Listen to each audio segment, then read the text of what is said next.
الله الرحمن الرحيم. Dalam bersabda, al-isyraku billah, menyekutukan Allah Subhanahu wa taala dan durhaka kepada kedua orang tua. Dan Rasulullah sallallahu alaihi wasallam duduk yang sebelumnya beliau dalam keadaan berbaring. Ala wa qaulu zur, tawilah berkata dusta atau kesaksian palsu. Ma zala yukarriruha, dan Rasulullah senantiasa mengulangi kalimat itu sampai aku mengira laitahu sakat, atau kami berharap laitahu sakat, semoga Rasulullah diam dari ucapannya. Karena Rasulullah mengulang terus ala wa qaulu zur, ala wa qaulu zur, ala wa qaulu zur. Hadis ini dikeluarkan oleh Imam Bukhari, Muslim, Tirmidzi dengan sanad yang sahih. Ifatibillah azanillahu wa iyyakum. Di dalam perawi hadis ini terdapat seorang yang bernama Bishr ibn al-Mufaddil. Beliau ini adalah Bishr ibn al-Mufaddil ibn Lahiq. Beliau adalah Bishr ibn al-Mufaddil, ahadul huffaz al-a'lam, salah seorang dari tokoh yang dikenal dengan gelar al-Hafiz. Gelar al-Hafiz, saya ulang sudah berkali-kali, seorang pemilik sanad riwayat yang hafal 100.000 hadis. Ilaihi al-muntaha fi at-tasabbut bil Basrah. Kepadanya setiap tindakan untuk mengklarifikasi kesahihan riwayat itu adalah di dia. Jadi beliau rujukan orang-orang di Basrah. Kalau ada fulan bagaimana menurut ulama hadis, maka merujuknya ke beliau.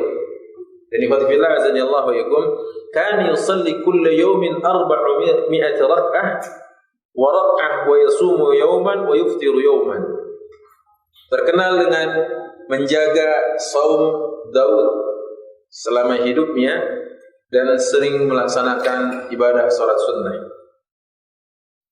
Orang ini ya, karena yasumu yauman wa yuftiru yauman, sehari berpuasa, sehari berbuka, sehari berpuasa. Tapi memang bagi mereka yang pernah melaksanakan saum Daud betapa beratnya. Ya, dahulu waktu di pesantren itu ada semacam diwajibkan bagi kelas akhir hadiah, yaitu di kelas 3, syarat mendapatkan ijazah sekolah, ya boleh mengambil ijazah tanda lulus itu, surat tamat belajar, itu setelah menyelesaikan 1 tahun Daud, 1 tahun saum Daud. Ya, nah bila mana 1 tahun itu gagal, ulang lagi dari awal. Maka beberapa teman itu ada yang baru mendapatkan STTB-nya atau ijazahnya, surat tanda tamat belajarnya itu setelah setengah tahun lulus dari pesantren. Artinya setelah rampung belajarnya, tapi belum dapat ijazah. Harus izin. Ya, kalau ketemu haid itu hitungan bonus. Jadi saum Daud itu boleh saya coret-coret ya.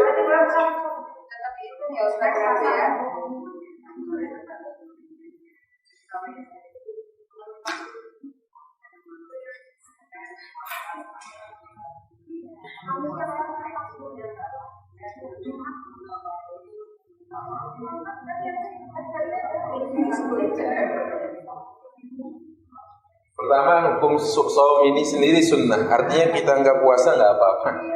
Cuma bagi mereka yang ingin mengejar fadlah, keutamaan, begini caranya. Jika Daud itu puasa sehari dan berbuka sehari, itu sudah lazim maklum dan kita tahu. Namun jika seandainya di hari Senin ini haid, padahal misalkan hari Senin ini atau hari Ahadnya kita masih puasa, berarti Senin sampai berapa hari ke depan ini hitungannya adalah libur. Kalau seandainya dia termasuk yang haid sampai hari Kamis, berarti Senin sampai Kamis ini hitungannya adalah hitungan libur dari shaum Daud. Nanti kapan mulainya lagi? Sabtu. Ya. Kalau seandainya kalau Senin ini adalah hitungan bonus, maka Jumat langsung puasa. Nah, kalau orang yang laki-laki umumnya dan dia tidak haid, maka jika seandainya akhir dari bulan Sya'bannya itu, jadi tanggal 1 ini adalah awal Ramadan, 1 Ramadan, maka di sini terakhir dia puasa, akhir Sya'ban, ya dia masih shaum Daud. Maka sampai tanggal 1 Syawal berarti dia utlah, libur. Ya, tidak terhitung. Nah, bagaimana selanjutnya nanti? Ya, setelahnya hari berikutnya tanggal kedua Shaum. Shaum Daudnya di Syawal kedua. Maka seperti itu. Ini yang begitu beratnya tantangan. Mengapa demikian? Karena hari itu rendang masih banyak. Itu tantangannya memang. Padahal anak pesantren itu saat mereka pulang ke rumah adalah saat terbaik untuk perbaikan gizi. Ya. Saat ke rumah adalah saat terbaik untuk perbaikan gizi. Tapi ternyata apa? Tantangannya betapa berat. Di hari itu dia sudah harus shaum Daud lagi. Gitu ya. Nah, perawi hadis ini Bishr adalah orang yang menjaga shaum Daudnya sepanjang hayatnya. Insyaallah ya.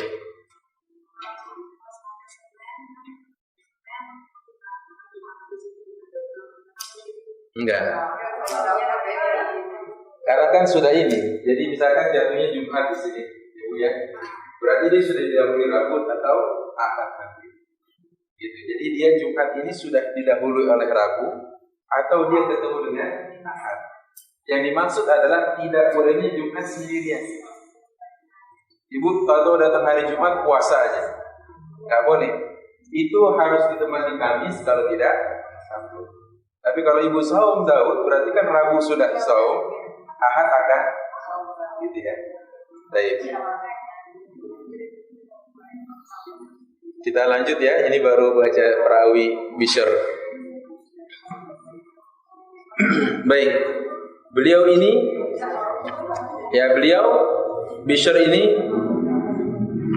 terkenal juga dengan melazimkan kana yusalli kulla yawmin. Masya Allah. Saya juga nggak tahu cara beliau sholatnya gimana. Melazimkan sholat sunnah. Sholat sunnah ini yang pertama adalah kita tahu yang paling afdal sholat sunnah malam ya. Sholat sunnah malam tahajud. Karena apa? Afdalus sholat ba'dal maktubah sholatul lail. Sholat terbaik setelah sholat wajib adalah sholat malam. Kemudian sholat yang mengiringi sholat wajib yang disebut dengan rawatib. Ya, berbagai riwayat memang ada dari Abdullah bin Umar, ada Aisyah radhiyallahu anhuma wa ardhahuma. Maka kita tahu riwayat-riwayat ini ada yang mengatakan barang siapa yang menjaga 12 rakaat salat sehari semalam, maka dibangunkan baginya surga oleh Allah Subhanahu wa taala. Nah, ini kan hadisnya jelas. Tetapi ada riwayat yang lain dari istri Rasulullah alaihi salatu wasallam yang lainnya, Maimunah. Apa katanya? Bahwasanya 4 rakaat sebelum zuhur. Ini perbedaan. Ada lagi yang mengatakan 4 rakaat setelah zuhur. Ada yang 4 rakaat sebelum zuhur. Ala kullin. Bagaimanapun ini ada riwayatnya. Nah, beliau bukan hanya menambah salat itu. Bishr bin al-Mufaddil bukan hanya menjaga dan menambah salat itu dengan salat-salat yang ghairul maktub, muakkadah. Kan ada salat yang sunnah tapi tidak dianjurkan. Tidak dititik tekankan sekali.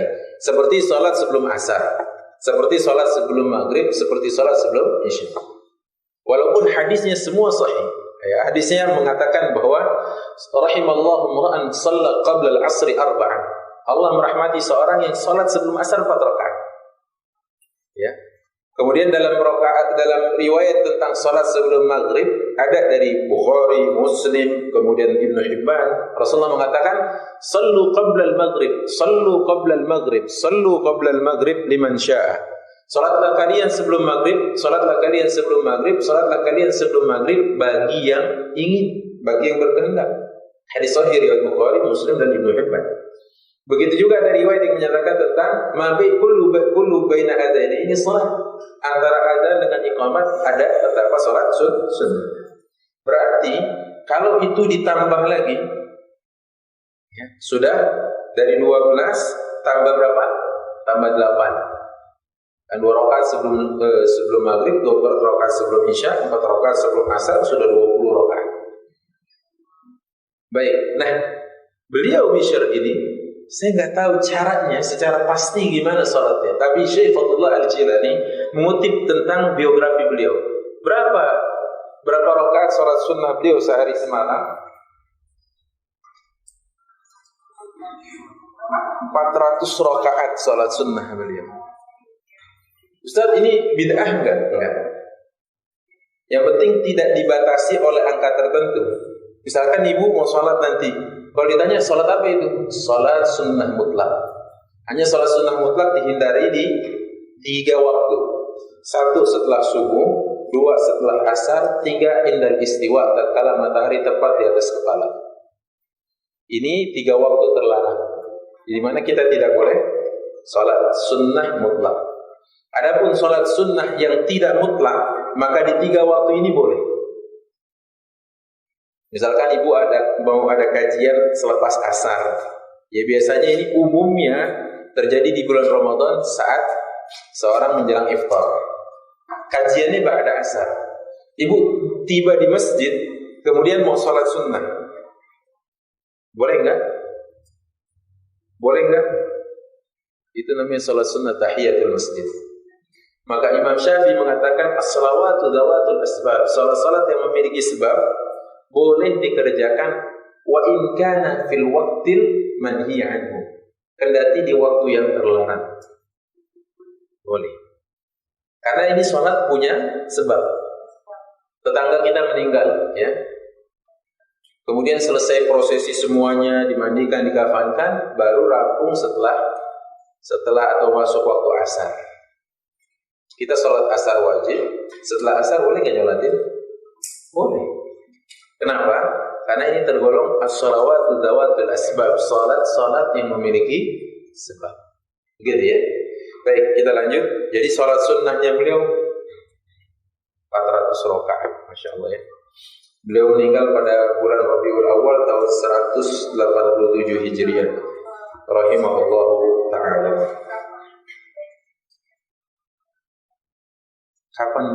Kapan ininya ya? Kapan enggak sholatnya dan kapan aktivitasnya? Kapan dunianya? Saya curiga beliau ini punya usaha. Ya, kan kita kemarin bahas tentang Imam Laits, ya kan, kalau masih ingat itu. Yang penghasilannya 80.000 dinar. Masya Allah ya. Jadi kalau jadi karyawan emang nggak terbayang ini. Bisa sholat, bisa ini, bisa sahur kalau jadi karyawan ya. Tapi kalau dia punya usaha, rasanya masuk akal gitu ya. Baik. Ya, kita lanjut. Al-Jurairi, beliau adalah Sa'id ibn Iyas. Namanya Sa'id ibn Iyas Al-Jurairi. Beliau terpercaya, tetapi menjelang ajal tiba, hafalannya sudah mulai memudar, menurun. Ya wajar lah ya. Sudah mulai menurun hafalannya. Kira-kira menjelang ajalnya tiba, kata para ulama, bisa rasil. Kira-kira 3 hari. Ada yang bilang 3 tahun.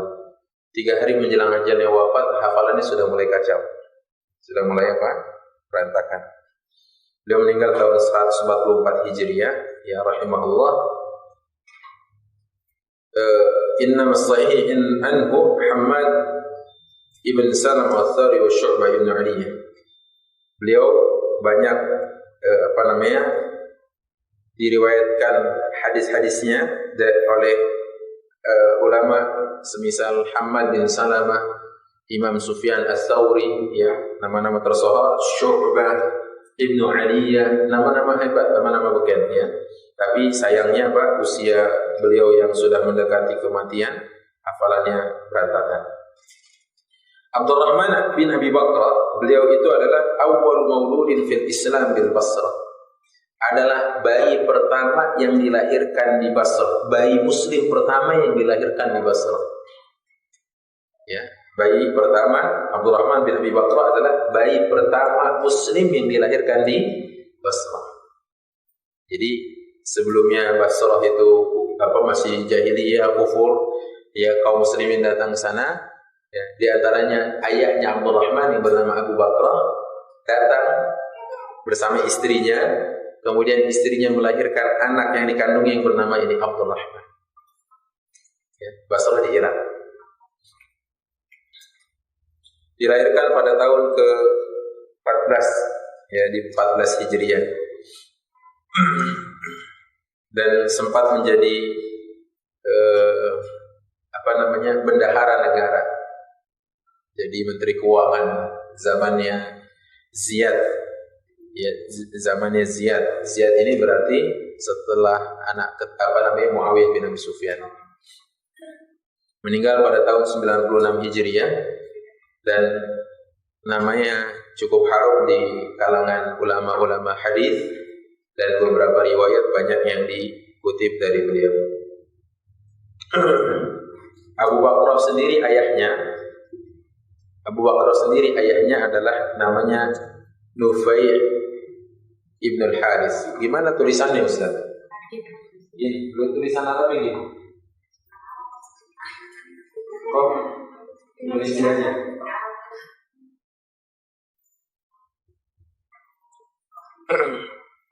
Nufai bin Haris. Dan dia ini sahabat Rasulullah sallallahu alaihi wasallam. Dan waktu benteng Taif dijebol, benteng Taif itu ditaklukkan, Rasulullah sallallahu alaihi wasallam membebaskan Nufai ini atau Abi Bakr ini. Wa huwa akhu Ziyad bin Samih li ummihi. Dia masih bersaudaraan dengan Ziyad yang mengangkat siapa tadi? Mengangkat Abdurrahman menjadi bendahara negara. Masih saudara seibu. Jadi masih saudara seibu dengan Ziyad yang mengangkat anaknya Abdurrahman menjadi bendahara negara di Basrah. Dan termasuk ke dalam kategori sahabat yang mulia, ya. Abu Bakr memiliki anak sebanyak 40 orang. Semuanya 40 mah sama Anas bin Malik enggak ada apa-apanya, sepertiganya saja, ya. Semua anaknya mumtaz. Semua anaknya istimewa. Ya, kulluhum mumtaz wa syaja'ah, pemberani, kemudian balaghat wal qarar. Secara ngomongnya nyastra dan terstruktur. Penuh dengan sastra dan terstruktur dan terkenal dengan al-jud wal qarar, ya, murah dalam berbagi. Ya, rahimahullah radhiyallahu anhu, ya, Abu Bakr. Abu Bakr ini memang luar biasa. Dia keinginan untuk berbuat baiknya itu tinggi. Saya ulangi, keinginan Abu Bakr untuk berbuat baiknya tinggi sekali. Satu ketika Rasulullah sedang sholat berjamaah dengan sahabatnya. Waktu Rasulullah sedang ruku. Jadi kalau ini persislah contoh kayak gini. Jadi kalau Masjid Nabawi kayak gini, kan ngadepnya ke sana. Nah, pintunya contoh di sana. Rasulullah sedang ruku dengan sahabatnya. Walaupun ada terjadi perbedaan riwayat, tapi saya katakan jumhur ulama mengatakan barang siapa yang mendapati imam sedang ruku, maka dia sudah dapat 1 rakaat bersama imam. Maka Rasulullah sedang ruku waktu itu dengan sahabatnya. Dia sedang ruku, Abu Bakar takut kehilangan satu rakaat bersama Rasulullah. Takut kehilangan satu rakaat bersama Rasulullah. Faraka'a min babin min amamin bab, maka dia pun ruku di depan pintu. Dia ruku depan pintu, kemudian jalan. Ya betul itu. Maka setelah jalan gabung ke shaf yang paling belakang. Falamman sharafa min salatihi, tatkala Rasulullah selesai dari salatnya, Rasulullah bertanya kepada Abu Bakar, kepada semua sahabatnya, "Man sana'a dzalik?" Kata Rasulullah, siapa yang berbuat demikian tadi? Kalau Abu Bakar enggak jujur pun, Rasulullah itu kemampuannya, kata Imam Ibnu Taimiyah, mampu melihat ke belakang sebagaimana mampu melihat ke depan. Ini mukjizat Rasul. Makanya Ibnu Taimiyah mengatakan kalau mukjizat Rasulullah ditulis ribuan jumlahnya. Karenanya waktu perang Khandaq waktu Ghalipardin itu atas usulan Salman. Kata Jabir bin Abdullah, ya Rasul, istri saya sudah selesai masak kaldu. Kari. Ya cukuplah untuk 10 orang. Yuk, kalau engkau berkenan mampir di rumah makan dulu karena waktu sudah siang, tapi jangan bilang siapa-siapa. Kata Jabir. Ya udah, Jabir siap menyambut Rasulullah di rumah. Rasulullah bilang, "Ya ashabi halummu ila baiti Jabir." Wahai sahabat saya, yuk ada tawaran makan dari Jabir di rumahnya. Jabir alhamdulillah tidak meninggal berdiri. Mengapa demikian? Karena jumlah saat yang menggali parit saat itu 3.000 orang. Pada Jabir bilang itu cukup untuk 10 orang. Maka Jabir terperangah melihat itu, dan Rasulullah pun akhirnya memegang sendok nasinya itu, centong nasinya itu, seraya mengambilkan untuk sahabatnya dan mendoakannya. Maka sahabat yang menerima itu, mereka mengatakan, tidaklah setiap kali kami mengambil bagian kami, melainkan nasi itu kembali utuh atau lebih banyak dari sebelumnya. Itu mukjizat Rasulullah alaihi salatu wasallam. Makanya saya katakan Rasulullah itu mukjizatnya kalau ditulis kata Ibnu Taimiyah lebih dari 1.000. Lebih dari 1.000. Tapi yang paling agung adalah Al-Quran. Nah, kembali ke cerita Abu Bakar, Rasulullah itu mampu melihat ke belakang sebagaimana melihat ke depan. Kalau Abu Bakar hari itu nggak jujur, Rasulullah langsung tembak. Kamu kan barusan tadi. Tapi apa kata Abu Bakar? Ana ya Rasulullah. Yang berbuat demikian dengan cara jalan merangkak gitu, aku ya Rasul. Jalan tadi sambil ruku itu aku. Maka Rasulullah berkata kepada beliau, saya boleh hapus ya. Kata Rasulullah kepada Abu Bakar, zadakallahu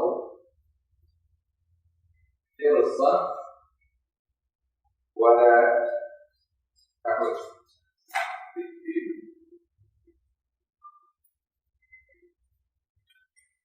Ini juga sebaiknya kita hafalkan kalimat Rasulullah, doa Rasulullah ini, dan kita catat, kita hafalkan. Ya, apa artinya? Semoga Allah menambah semangatmu dalam berbuat baik, tapi jangan diulang. Wala ta'ud, jangan diulang.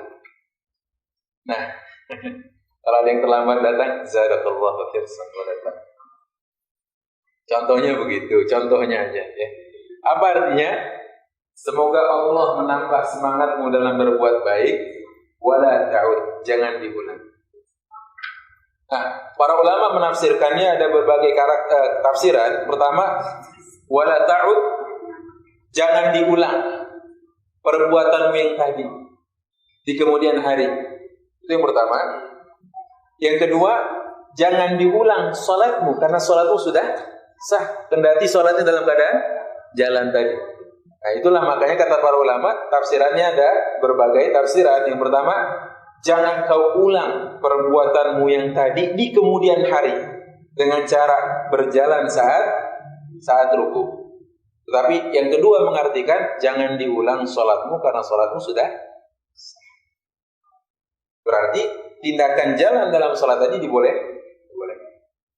Baik, ini ya, dihafalin aja. Zadakallahu hirsan wa la ta'ud.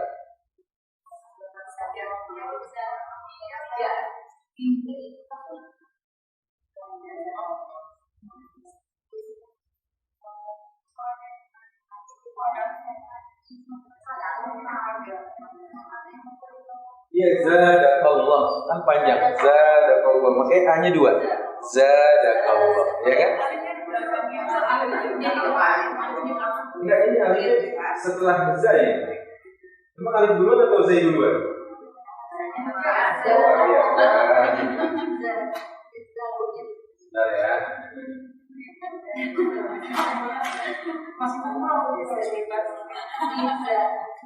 Sudah terlihat sekarang?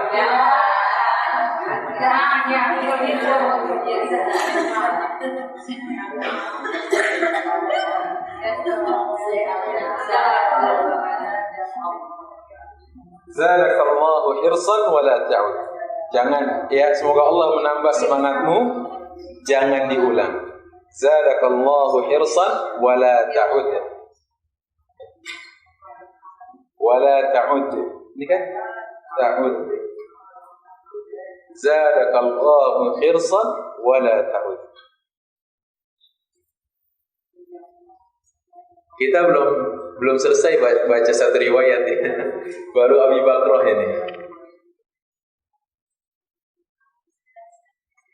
Zadakallahu hirsan wa la ta'ud. Baik. Lanjut kita ya.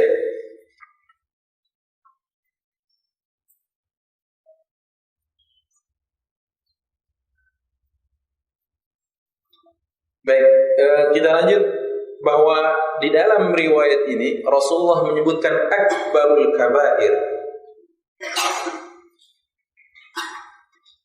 Salah satu dari dosa besar, dosa yang paling besar. Ini dia. Dosa yang paling besar, walaupun ini tidak dibatasi kepada tiga hal tersebut. Karena dalam riwayat yang lain Rasulullah juga mengatakan akbarul kabair, di antaranya qatlun nafs, membunuh jiwa yang diharamkan Allah untuk dibunuh. Kemudian qatlul aulad lil imlaq, membunuh anak karena takut lapar. Wazina, ya, bihalilatil jar, berzina dengan istri tetangga. Innalillahi wa inna ilaihi rajiun. Walaupun ada, ya, walaupun ada. Nah, kita katakan bahwa riwayat yang disebutkan Rasulullah alaihi salatu wassalam barusan, akbarul kabair, tidak terbatas kepada 3 perkara ini. Itu maksud saya. Tetapi di riwayat yang lain juga disebutkan oleh Rasulullah alaihi salatu wassalam bahwasanya ada riwayat-riwayat lainnya tentang perbuatan dosa besar. Gitu ya. Nah, ikhwatibillah azanallahu yakum, kita tahu bahwasanya syirik menyekutukan Allah kendati dia terbagi 2, ada syirkul akbar, ada syirkul asghar. Syirik akbar adalah syirik besar, syirik asghar syirik kecil. Apa perbedaan di antara keduanya? Yang pertama, syirkul akbar mukhrijun 'anil millah, mengeluarkan pelakunya dari agama. Tetapi syirkun asghar yaitu tidak mengeluarkan pelakunya dari agama. Salah satu hal yang bisa menyebabkan seorang keluar dari agamanya adalah al-istihza bid-din, yaitu mengolok-olok salah satu dari simbol agama. Itu ya bisa mengeluarkan seorang dari agamanya. Makanya hati-hati. Misalkan dengan kalimat yang dulu diucapkan oleh Dzulkhuwaisirah. Dzulkhuwaisirah pernah mengatakan, "I'dil ya Muhammad." Wahai Muhammad, berlaku adillah, mengolok-olok Nabi. Padahal dia mengaku dia muslim. Tapi kata Rasulullah, siapa lagi yang bisa berbuat adil kalau aku sudah kau tuding tidak adil? Dzulkhuwaisirah namanya. Dia adalah tokoh Khawarij yang mengatakan Rasulullah tidak adil. Maka dia telah keluar dari agama ini sebagaimana anak panah lepas dari busurnya. Jadi cepat sekali keluar agama dari orang tadi. Ini kan istihza bid-din, yaitu mengolok-olok Rasul sallallahu alaihi wasallam sang pembawa risalah agama ini. Dan ikhwatibillah azanillahu yakum, ini juga hati-hati tindakan ini ya. Karena pelakunya kekal di neraka. Yang kedua, perbedaannya, semua amal karena syirik akbar hangus. Karena syirik akbar yang kita kerjakan, semua amal kita hangus. Semua amal hangus. Coba kebayang sama kita. Menumpu 60 tahun untuk beramal salih, hanya dalam waktu tidak lebih dari 10 menit dengan dia berkata kalimat-kalimat kufur, dia mengeluarkan dia dari agama, selesai semuanya. Karena memang teori menghancurkan lebih cepat daripada membangun. Bangunan ini, seingat saya ini sudah cukup lama nih dibangun. Karena pertama kali saya ngisi kajian di sebelah.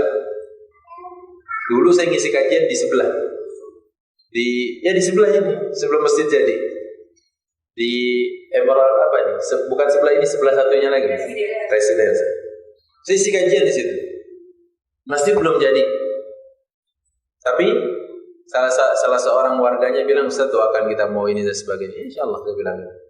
Nah, sampai hari ini saya ngisi setiap Selasa saya ke sini. Selasa pertama ketiga di sini, Selasa 2-4 di sini. Malam. Itu pun belum jadi, ya kan? Masih dalam proses. Nah, saya katakan berlarut-larutnya itu demi untuk keamanan kita, juga kenyamanan. Wajar. Tetapi kalau untuk menghancurkan masjid ini tidak perlu waktu lama. Ya, tidak perlu waktu lama. Taruh sekian ton dinamit di ujung-ujungnya, ya. Tombol ya untuk mencetnya misalkan di ujung sana dekat BMW. Meledak jatuh. Makanya bangunan itu saya tunggu kapan itu. Kemarin saya lihat dari Medan beritanya, oh ternyata di pending lagi. Karena kan katanya sudah mau dihancurkan. Pengalihan jalan sudah sana sini. Saya lihat dari Medan, oh ini Bintaro. Ya, setiap kali saya lewati itu bangunan. Tapi tadi saya lewat belum juga hancur. Baik, ya. Ini yang kedua ya. Yang ketiga, kalau amal syirik kecil, amal yang berkaitan saja yang hancur. Contohnya kita sholat tapi melakukan syirik kecil, sholat itu saja yang hancur. Sholat itu saja yang tidak bernilai. Baik ya. Adapun sholat kita yang kemarin, atau puasa kita yang lalu, atau ibadah sedekah kita di kemudian hari, tidak. Kalau tidak, bernilai syirik kecil. Kemudian yang terakhir, ada pelaku perbuatan syirik besar, khalidina finnari abada, kekal di neraka. Karena Allah tidak berikan ampunan. Tetapi pelaku syirik kecil, ya, insya Allah kalau dia bertaubat dan masih ada iman dalam hati, di hatinya masih ada iman, dalam riwayat yang sahih dari Muslim dan Ibnu Hibban dikatakan, yukhraju minan nar man kana fi qalbihi adna mithqali dzarratin min iman. Akan dikeluarkan dari neraka barang siapa yang di dalam hatinya ada masih sekecil apapun dari keimanan. Jadi kalau masih kecil sekali masih ada keimanan di sini, dikeluarkan dari neraka. Ya, itu kata Rasulullah SAW. Baik. Nah, karenanya kita tahu di sini hati-hatilah dengan syirik besar. Tetapi juga kita tahu bahwasanya tidak ada perkara kecil ma'al istimrar. Tidak melulu disebut kecil kalau dikerjakan berulang kali terus-menerus. Ya, kecil-kecil lama-lama menjadi besar, ya. Kemudian tidak ada juga dosa besar wala kabiratan ma'al istighfar. Tidak akan dosa terus besar kalau dihantam terus, dihancur, digempur terus dengan istighfar. Makanya apa? Inilah enaknya kita dalam berakidah dan kita bermanhaj as-salafus salih dari Ahlus Sunnah. Karena sebagian ada yang tafrid dan ifrat. Apa tafrid dan ifrat maksudnya? Berlebihan, dan ada juga yang meremehkan.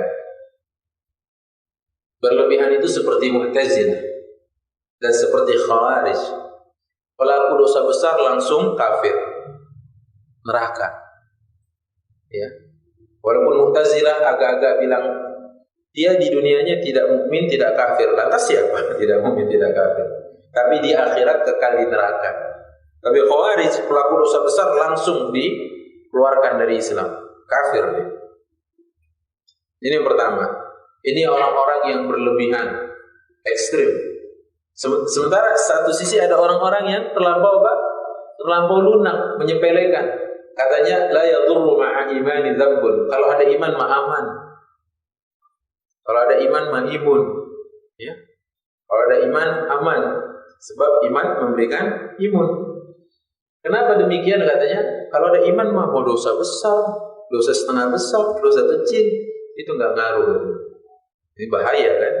Karena orang yang beriman tetap saja diancam oleh Allah di akhirat dengan apa? Dengan ancaman neraka dan siksa. Di dunia perbuatan dosa besar, kemarin kita sudah sebutkan. Kalau tidak salah kemarin kita sebutkan ya, bahwa tidak ada perkara dari dosa yang dikerjakan oleh seseorang yang disegerakan oleh Allah azabnya daripada dosa berzina dan durhaka kepada orang tua. Tidak ada yang lebih segera diazab oleh Allah. Gitu. Nah, orang-orang Murji'ah mengatakan kalau ada iman mah aman. Jadi dia merasa apa? Merasa al-amnu min makrillah, merasa aman dari rencana Allah. Baik.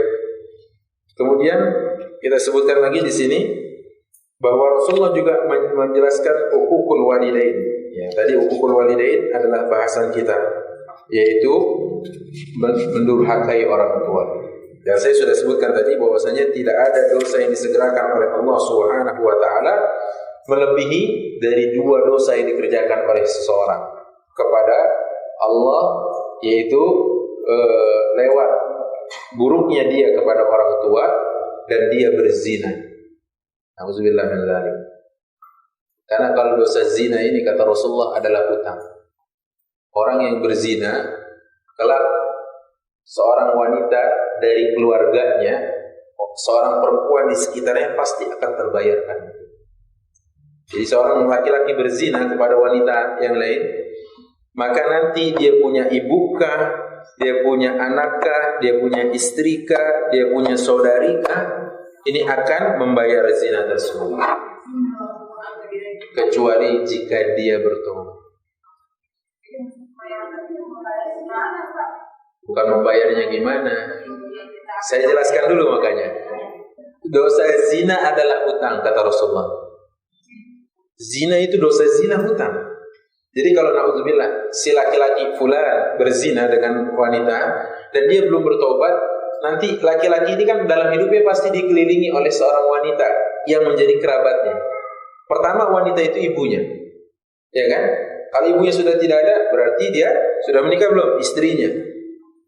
Kalau dia tidak ada, berarti siapa? Bibinya. Kalau tidak ada, saudarinya. Kalau tidak ada, anaknya. Pasti di salah satu dari mereka itu akan kena dizina orang lain. Kecuali jika dia bertobat.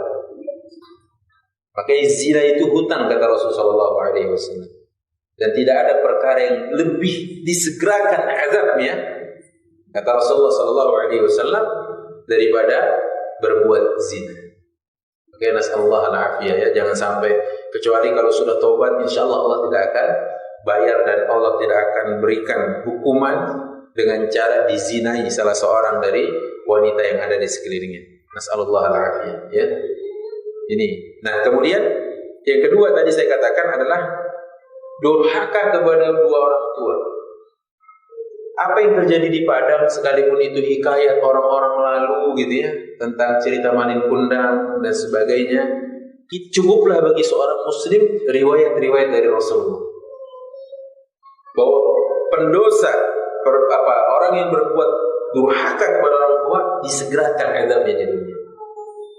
Insyaallah ikhwatillah azanillahu yakum. Makanya kita katakan jangan main-main dengan orang tua, kedua orang tua kita.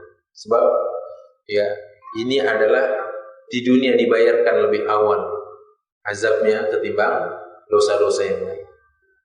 Makanya sekali lagi buat kita yang sudah ngaji gini harus lebih hati-hati sekali. Kenapa demikian? Karena kita tidak tahu jika seandainya nanti ya Allah segerakan di kemudian hari bertobat jika kita pernah berbuat maksiat kepada kedua orang tua kita. Bertobat dan meminta maaf jika pernah melukai hatinya. Kemudian meminta maaf dan bertobat jika ternyata kita pernah durhaka kepadanya. Dan yang ketiga, Rasulullah mengatakan wa qaulu zur, dan perkataan dusta. Di sini disebutkan az-zur al-kadzib. Az-zur adalah kedustaan. Wal batil wat tuhmah, tuduhan tanpa dasar dan perbuatan batil itu namanya zur. Jadi zur dalam bahasa Arab itu ada tiga maknanya. Pertama, al-kadzib, perbuatan dusta. Kemudian al-batil, perbuatan batil. Ketiga adalah at-tuhmah, tuduhan tanpa mendasar. At-tuhmah. Jadi seorang menuduh tanpa ada dasar bukti yang benar, maka itu adalah perbuatan zur, dan zur di sini termasuk akbarul kabair, dosa-dosa besar, kata Rasulullah alaihi salatu wasallam. Dan wa qaulu zur tahsinu syai' wa wasfuhu bi khilafi sifatihi.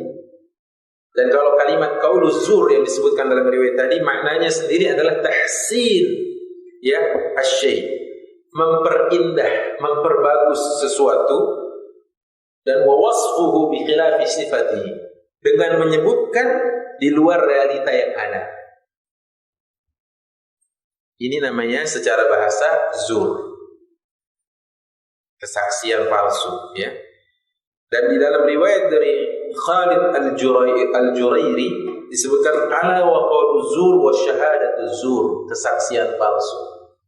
Makanya kalau ada orang bersaksi di sidang itu, dia telah bersumpah dan dia disumpah, ya, ternyata dia berbuat yang merugikan pihak sebelah dengan kesaksiannya, ini dosa besar, ya. Apa yang ada di balik kesaksian palsunya? Satu, pemilik haknya dizolimi, tidak dapat haknya. Betul kan? Oh, itu bukan, saya bersaksi bahwa hal itu bukan miliknya. Berarti sudah diambil milik dia secara zalim. Kedua, kalau kesaksiannya betul dia yang membunuh, berarti nanti kalau perbuatan yang dijatuhkan oleh hakim dengan terjadinya kisos pembunuhan kepada orang yang didakwa tadi, berarti dia telah menumpahkan darah dengan cara tidak hak. Efeknya ini loh, efeknya bisa lebih besar. Kemudian kalau seandainya dia katakan lagi, ya benar saya menyatakan bahwa fulan bin fulan, ya, itu mendapati istrinya sedang selingkuh, berarti dia telah menuduh wanita baik-baik muslimah berbuat zina. Padahal kata Rasulullah salah satu dari 7 dosa besar adalah qazful muhsanatil mu'minatil ghafilat, yaitu menuduh wanita mukminah baik-baik berbuat zina padahal dia tidak berzina. Nah, maka di balik kesaksian palsu ini bahaya sekali. Ya, di balik kesaksian palsu adalah bahaya kepada orang lain. Karena orang lain pasti akan menjadi korban dari sumpah palsu kita tersebut. Maka Rasulullah mulai dari berbaring sampai duduk menandakan apa ini? Keseriusan Rasulullah dalam memberikan ini. Dari tiduran, dari sana, ala wa qawlu zur, kata Rasulullah, ya, wa dhanantu annahu laitahu sakat. Kami berharap Rasulullah berhenti dari ngomongnya gitu. Karena Rasulullah ngomong terus, ala wa qawlu zur, ala wa qawlu zur, kata Rasulullah.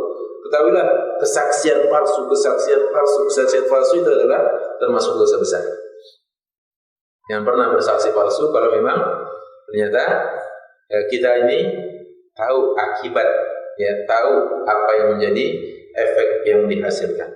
Baik, maka semua itu, ya, dari kesaksian palsu kita bermuara kepada nanti di surah Al-Isra, surah ke-17 di ayat ke-37, ya. Coba dibuka mushafnya. Allah Subhanahu wa taala berfirman, "Wa la taqfu ma laysa laka bihi ilmun." 17:37. Dan janganlah engkau berbuat, ya, mengambil posisi ma laysa laka bihi ilmun, di mana engkau tidak tahu ilmunya.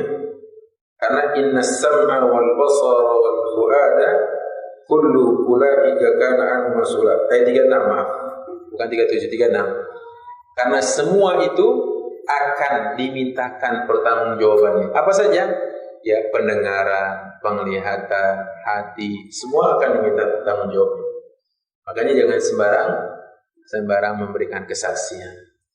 Jangan lantas gegabah memberikan kesaksian kalau kita tidak tahu, gitu ya. Makanya jangan sebentar-bentar, ya, jadi apa? Jadi orang yang paling tahu kemudian sampai bersumpah Allah, enggak boleh, gitu ya. Baik.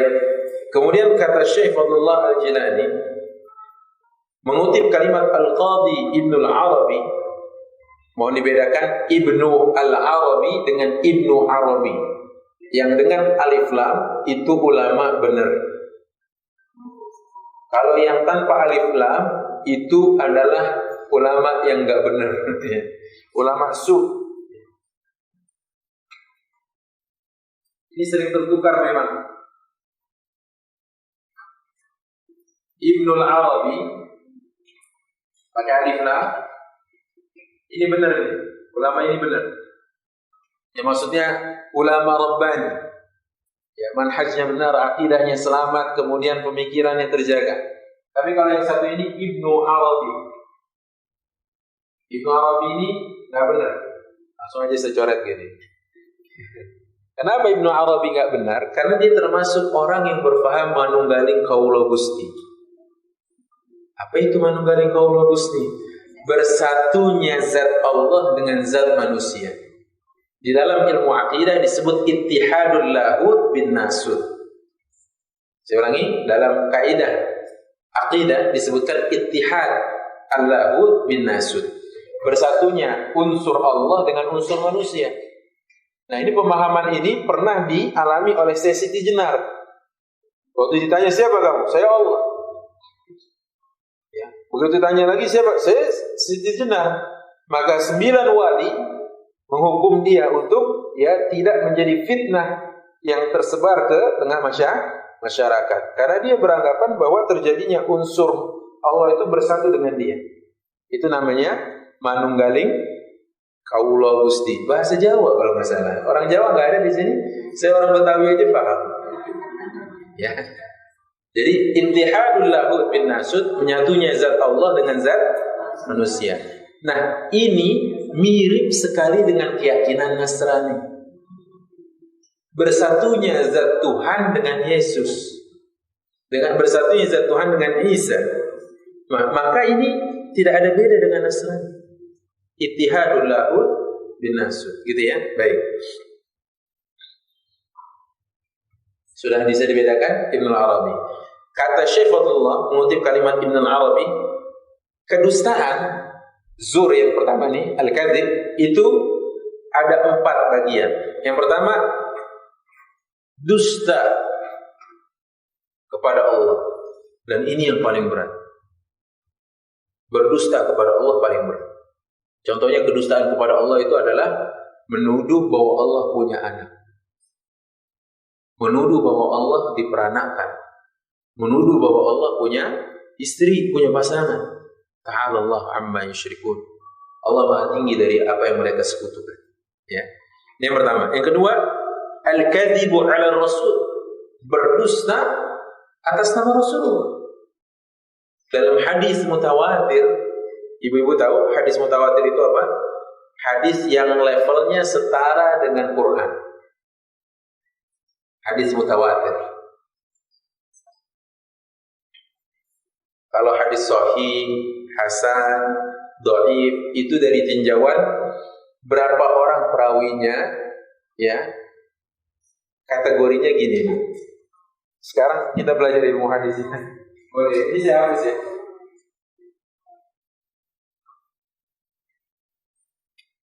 Memang ada baiknya juga nih. Ini perdana ya pakai ini ya. Ada baiknya memang pakai ini.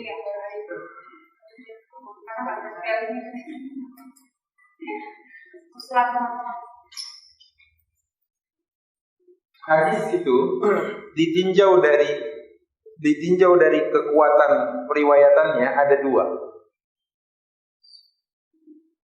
Yang pertama adalah mutawatir.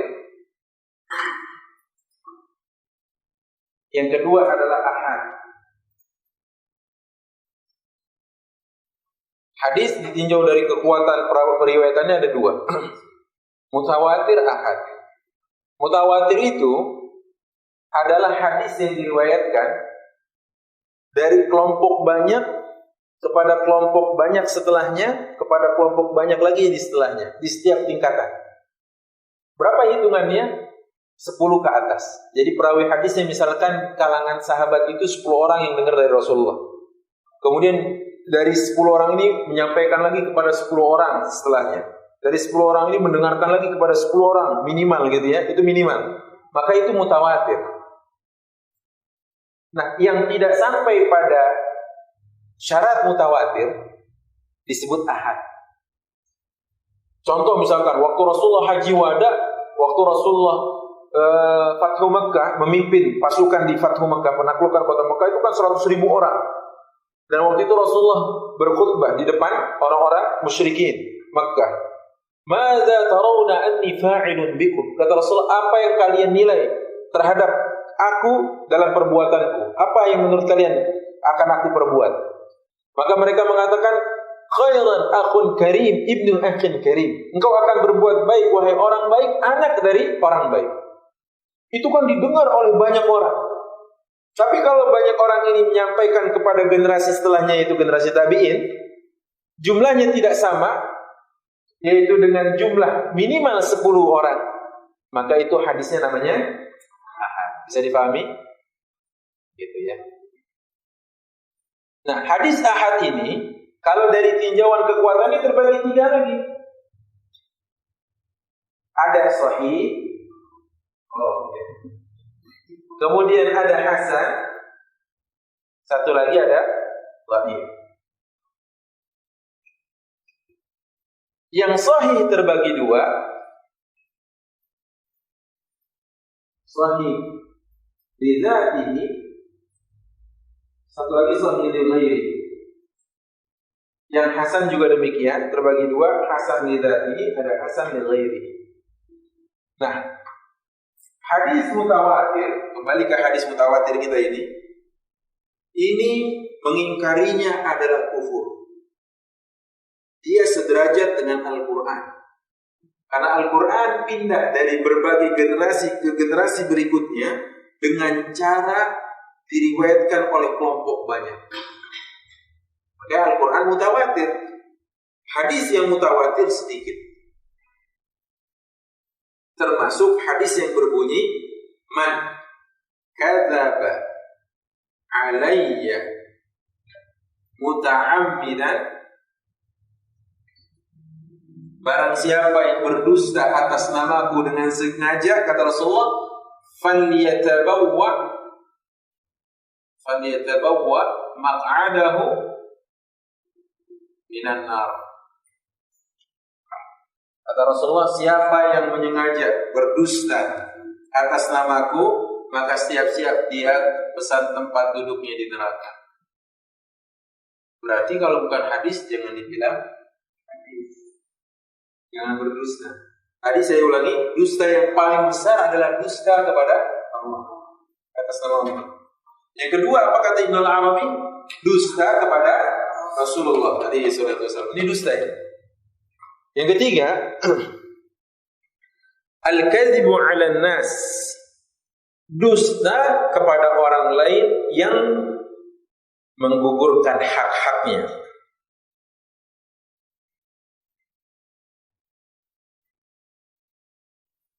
Yang keempat, dusta secara umum, yaitu dalam bab muamalah, dalam interaksi.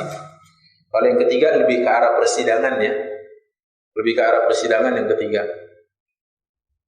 Yang keempat, dusta dalam muamalah, interaksi kita. Contohnya misalkan ada pedagang yang ditawar oleh seorang pembeli, bang ini ikan kembung berapa? 30.000. Kata si pedagangnya 30.000. Gak kurang bang, kata ibu-ibunya yang menawar. Bu, barusan ada yang nawar itu 28, ibu mau nawar 25. Saya tadi 28 bu, ada yang menawar, saya nggak kasih. Padahal ibu adalah orang pertama yang menawar dan pertama kali datang sebagai pembeli. Itu juga disebut zur. Ya, itu juga disebut syahadat zur. Jadi yang ketiga lebih ke arah persidangan, diminta sebagai saksi tapi dia berdusta. Yang keempat, muamalah secara hari-hari, interaksi sosial. Baik.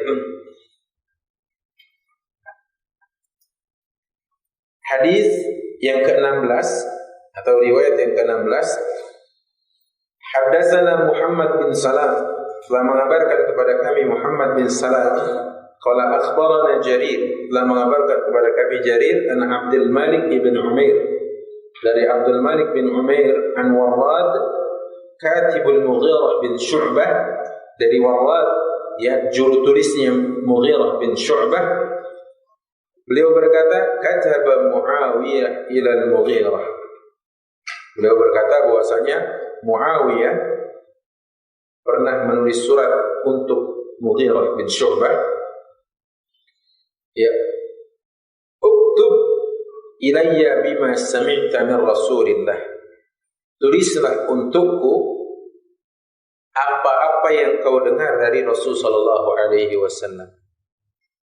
Qala Warrad, maka Warrad berkata, siapa Warrad tadi? Juru tulisnya Al-Mughirah bin Syu'bah. Fa amla alayya wa katabtu bi yadi. Maka dia mendiktekan kepadaku, mengimlakan, mendiktekan, dan aku pun menulisnya. Inni sami'tuhu yanha an kasratis su'al. Aku mendengar Rasul sallallahu alaihi wasallam melarang banyak tanya. Jangan sampai setelah kajian ini gak ada yang nanya ya. Kemudian wa idha'atil mal, menghambur-hamburkan harta. Wa an qila wa qal, dan riwayat yang konon katanya.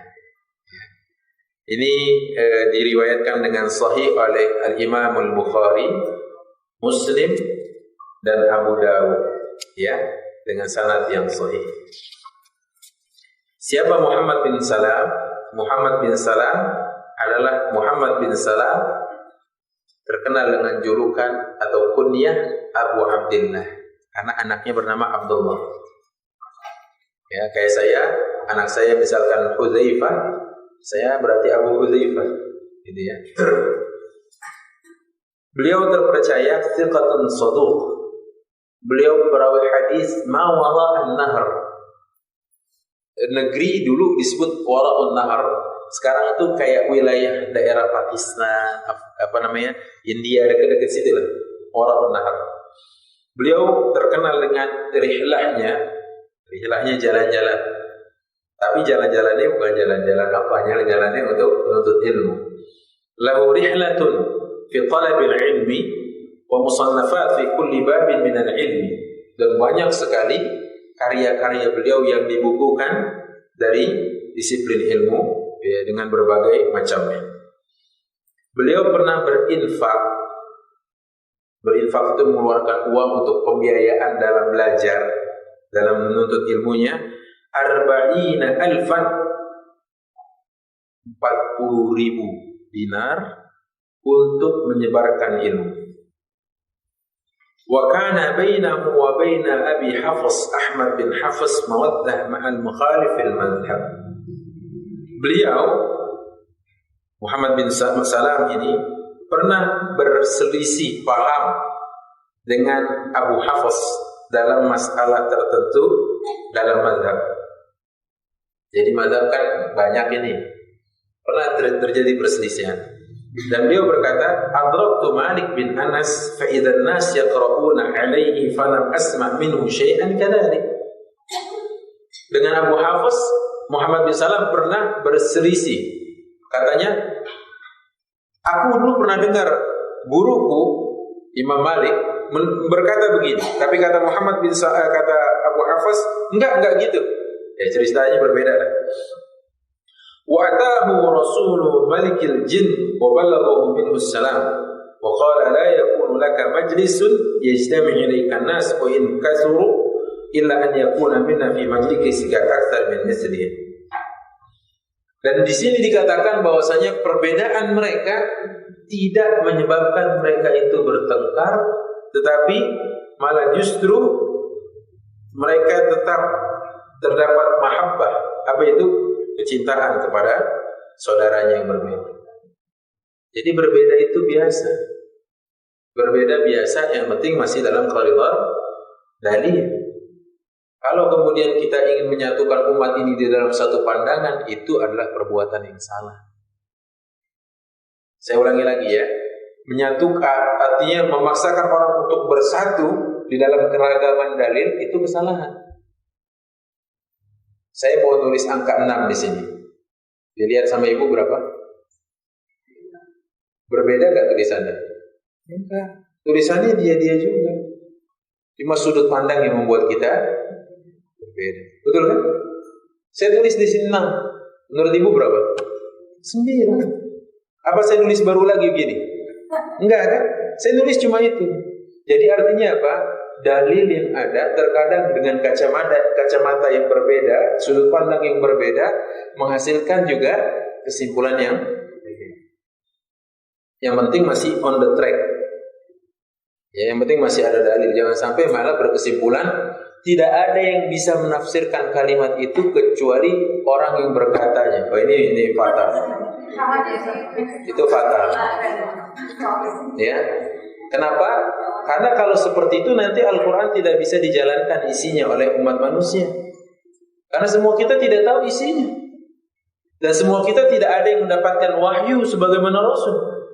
Dan semua kita juga tidak berkesempatan bisa bicara langsung sama Allah.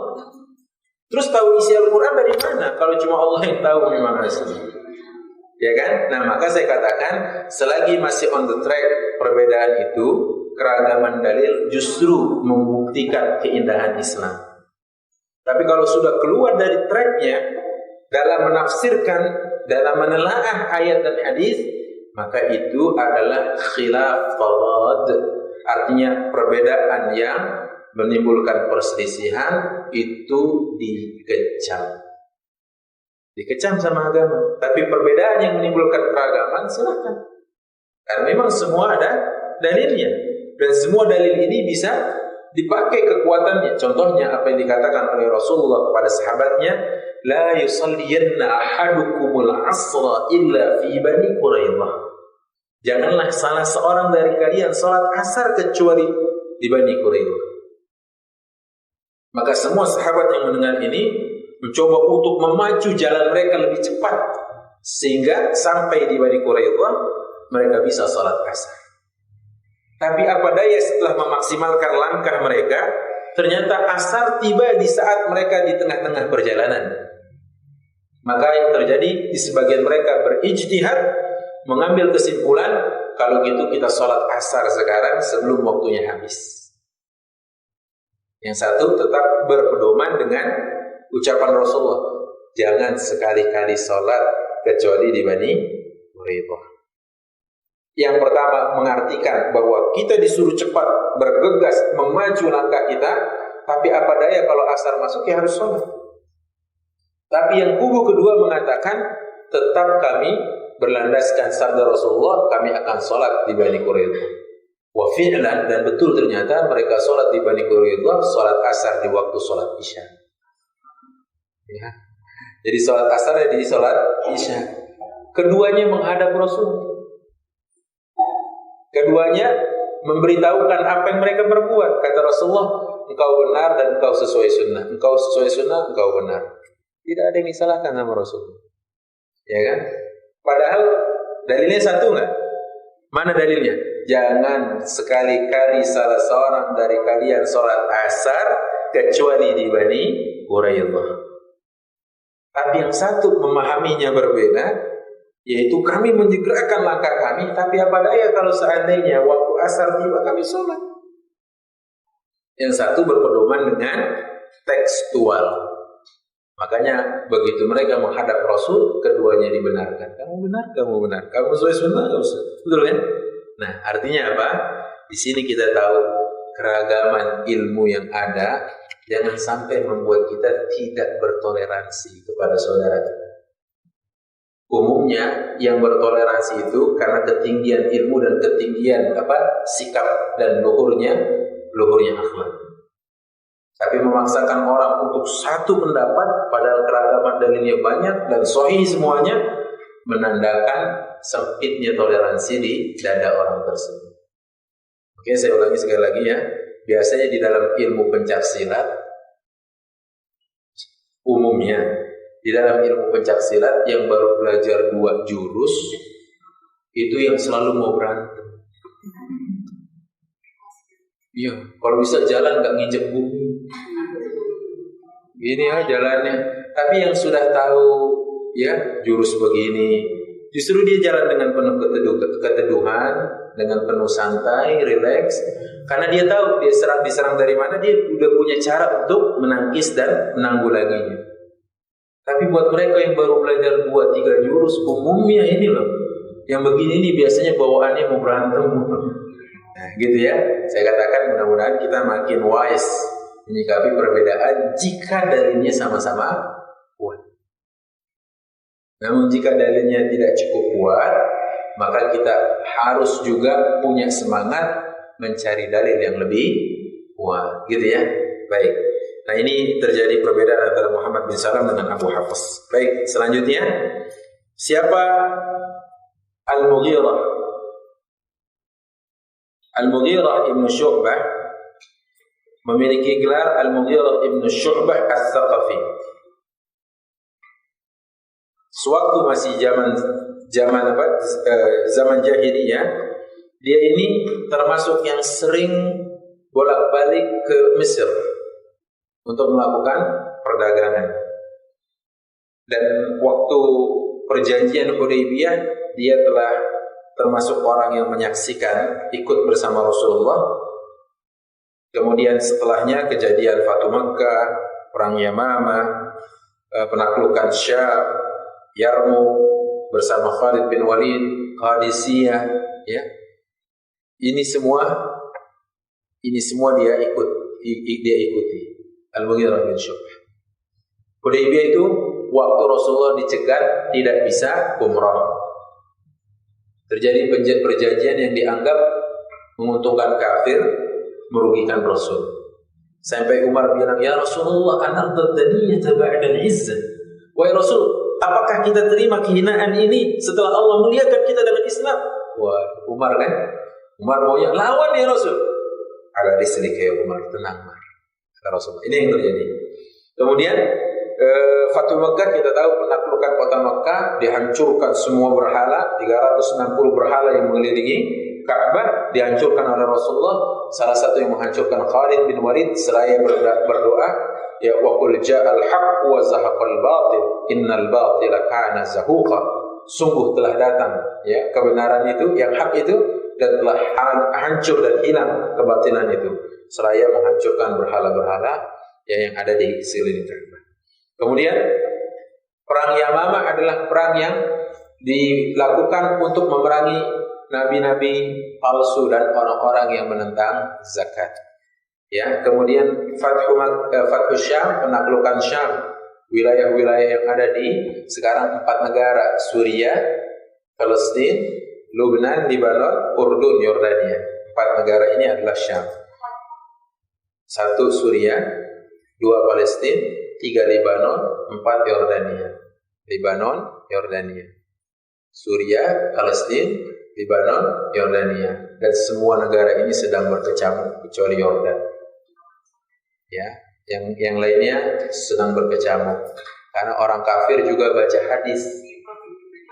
Ya, bahwa tempat ini tempat mulia. Kata Rasulullah dalam riwayat dari Abdullah bin Umar, kalau sudah rusak, idza fasada ahlu Syam, kalau penduduk Syam sudah rusak, fala khaira fikum, tidak ada lagi nilai bagi kalian yang di luar Syam.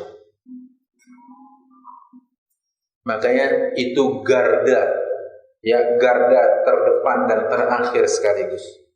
Makanya orang-orang di Palestina, di Suriah, anak-anaknya walaupun konflik tetap baca Quran, walaupun konflik tetap hafal Quran, wanita muslimah yang tetap berhijab. Kalau mereka sudah rusak, tidak ada lagi nilai bagi kalian, kata Rasulullah. Hadis ini sahih, riwayat Bukhari Muslim. Maka itu garda terdepan dan terakhir Syam itu. Dan orang-orang kafir tahu dan baca. Ya, makanya dihantam betul Syam sampai hari ini. Sampai hari ini. Maka kita di samping apapun yang kita punya, kita doakan dan kita sumbangsikan untuk mereka di sana. Betul. Karena bagaimanapun mereka ya begitu sulitnya. Kemarin istri saya ikut, dia izin waktu saya di Medan, dia izin, boleh datang nggak untuk kajian tentang motivasi Quran untuk anak-anak? Silakan, saya bilang. Salah satunya pembicaranya itu membawakan cerita yang terjadi kepada saudara kita di Palestina. Itu anak-anak jarang sekali main handphone, tapi mereka kalau pegang handphone untuk murojaah, hafalan Quran sembari nunggu antrian cuci darah di rumah sakit. Allahu Akbar. Ya, maka kata Rasulullah benar, idza fasada ahlus Syam, kalau penduduk Syam udah rusak, fala khaira fikum. Kita ini udah enggak ada nilainya, enggak bagus kita udah. Berarti keimanan kita udah rusak. Kenapa? Orang terdepan sana, garda terakhir sudah runtuh soalnya. Makanya bagaimanapun di sana itu menakjubkan negeri para syuhada. Tahun 2008 saya menjadi interpreter untuk mufti besar Masjidil Aqsa, Syekh Dr. Ikrimah Sabri. Saya menemani beliau untuk menjadi penerjemahnya. Apa kata beliau? Ya, di sana itu dalam waktu 6 bulan mewisuda 3.000 anak penghafal Quran. Itu dia Allah Alam. Makanya waktu saya breakfast itu sarapan sama beliau sama Syekh yang lain, dia tanya saya, Ahmad, kam hufadzul Quran fi baladi, berapa jumlah penghafal Quran di negerimu? Saya tertunduk, nggak punya data, karena memang ada di daerah yang memang tidak terdata tapi mereka hafal Quran. Tapi saya tertunduk. Terus yang pertanyaan yang menohok saya yang kedua, berapa lama dia hafal Quran itu? Saya diam lagi. Pertanyaan yang ketiga ini yang membuat saya speechless lah, sudah nggak bisa ngomong apa-apa. Apa kata beliau? Apakah negerimu butuh seperti negeri kami dulu baru tergerak hafal Quran? Hancur dulu bangunannya, rata dulu masjidnya, ya. Kemudian sudah roboh dulu madrasah dan sekolahnya, baru tergerak hafal Quran. Itu yang membuat saya tertunduk saja, saya nggak bisa ngomong apa-apa. Itu makanya negeri para syuhada Syam itu sampai hari wanita-wanitanya, ya, masya Allah, hebat-hebat, anak-anaknya hebat-hebat, ya. Itu yang sampai hari ini kita malu sebagai negeri terbesar, ya, dengan jumlah populasi terbesar umat Islam, ya, dengan kasus kayak kemarin aja penistaan agama, apa ya, ya kan, umat ini masa tidak bisa dia melawan satu orang itu kan kita katakan. Makanya saya teringat tentang Syam ini, saya ceritakan sedikit ya tentang pembebasan negeri Syam. Yarmuk juga begitu. Yarmuk ada di Syam. Waktu itu penakluknya, panglima penakluknya adalah Khalid bin Walid. Khalid bin Walid inilah yang membuat orang Romawi yang bernama Gregorius Theodor atau yang disebut dengan Jurjah masuk Islam lewat dakwah Khalid. Jadi sebelum perang itu dakwah dulu, nggak kayak perang sekarang. Ya dari ketinggian pencet tombol, jatuhin bom, mati semua orang. Perang hari ini perang pengecut, ya. Perang hari ini perang tidak sebanding. Makanya tank terbaik milik Israel, saya pernah dengar kesaksian dari salah seorang Komisi 3 kalau tidak salah, atau Komisi 10 saya lupa. Dia bilang gini, tapi sekarang sudah tidak lagi menjabat. Dia bilang, Ustaz, saya pernah ke sana dan saya pernah mendapatkan itu data di mana tank yang paling jorok adalah tank milik Israel. Kenapa saya tanya? Karena di tank itu bau pesingnya begitu kuat. Kok kenapa? Tentara Israel nggak berani keluar. Semuanya di dalam. Itu media saja yang membuat dia gagah. Tentara terbaik Israel. Padahal kalau keluar sama bocah kecil yang bermodalkan batu dengan ketapelnya, takutnya bukan main. Itu keimanan yang membuat mereka jadi kuat.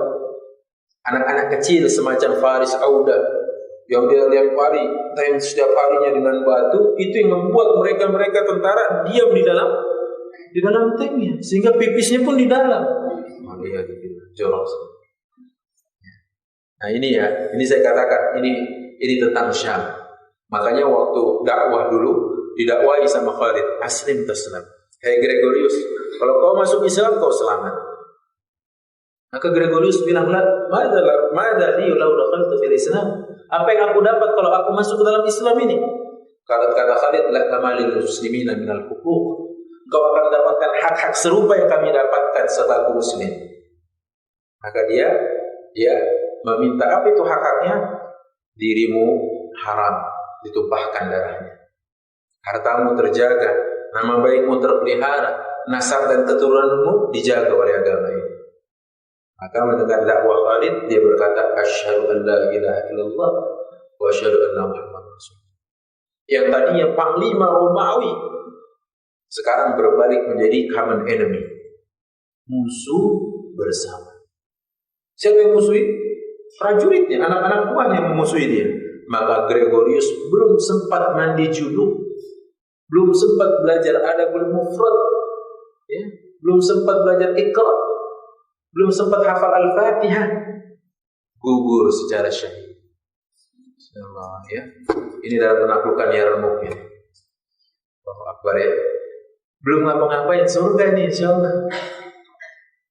Ya, namanya Gregorius. Kalau mau ngasih nama anak itu boleh juga, keren dikit ya. Gregorius Theodor namanya ya. Ya. Orang Romawi ya. Baik, kita lanjut, ini tentang Al-Mughirah ya. Tentang beliau.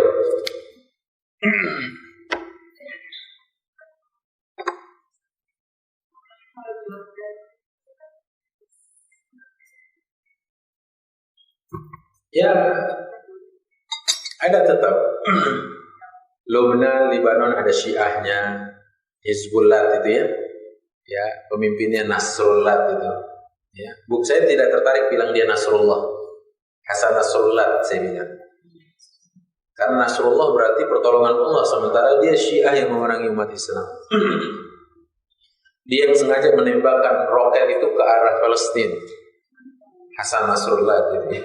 Makanya saya katakan, yes, di mana ada, tapi kita katakan secara umum Yordan lebih aman ketimbang 3 negara yang sedang konflik ini, gitu ya. Baik. Kita bahas yang pertama adalah Rasulullah mengatakan, atau di sini diriwayatkan, yang didengar dari beliau adalah dari Rasulullah didengar kalimat kasratus su'al, yang dibenci itu banyak nanya. Banyak nanya yang bukan pada tempatnya. Makanya Allah mencibir perbuatan itu. Ya ayyuhalladzina amanu la tas'alu an asya'a tubda lakum tasukum. Hai orang-orang yang beriman, janganlah kalian banyak tanya dalam perkara yang kalian akan mendapatkan cemoohan. In tubda lakum tasukum. Kata Allah Subhanahu wa taala, ya ayyuhalladzina amanu la tas'alu an asya'a in tubda lakum tasukum. Hai orang-orang yang beriman, janganlah kalian banyak tanya dalam perkara yang itu akan menyebabkan kalian dapat cemoohan. Surat Al-Maidah ayat 101. Contohnya misalkan, dosen sudah bilang, sekarang kita ujian, silahkan langsung tulis jawabannya.